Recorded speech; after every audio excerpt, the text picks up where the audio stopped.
దొంగతనం చేసేటోనికి బుద్ధి ఉండదు, రాజకీయాలు చేసేటోళ్లకు సిగ్గుండదు అన్నట్టే నడుస్తున్నది రాష్ట్రంలో రాజకీయాలు. పొద్దునో మాట మాట్లాడి మాపటికి మరొక మాట మార్చే లీడర్ల టాలెంట్ పోండ్రి. కాంగ్రెస్ పార్టీ పెద్ద మనిషి మహేష్ కుమార్ గౌడ్ మొన్నటికి మొన్న బీఆర్ఎస్ పార్టీల నుంచి కాంగ్రెస్ పార్టీలో చేరిన ఎమ్మెల్యేలు ఎక్కడున్నారంటే వాళ్ళంతా మా పార్టీలోనే ఉన్నారు అని ఓ నేషనల్ మీడియాకు గర్వంగా చెప్పిండు.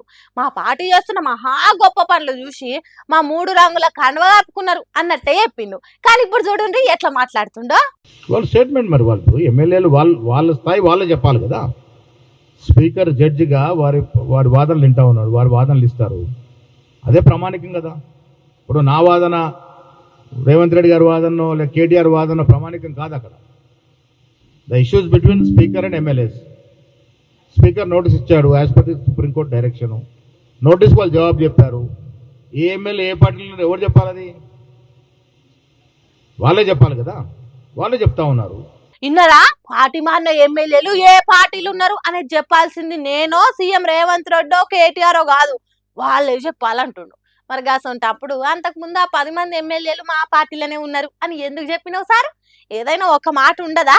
పార్టీకి కలిసి వస్తే అంటే వాళ్ళంతా మా పార్టీలోనే ఉన్నారని గ్రేట్ గా చెప్పుకున్నావు.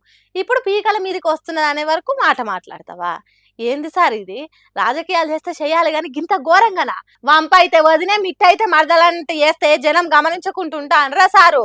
వాళ్ళకి అన్ని తెలిసిపోతున్నాయి సారు అని అంటారు. మహేష్ కుమార్ గౌడ్ మాటల తేడా ఇన్నోళ్ళు.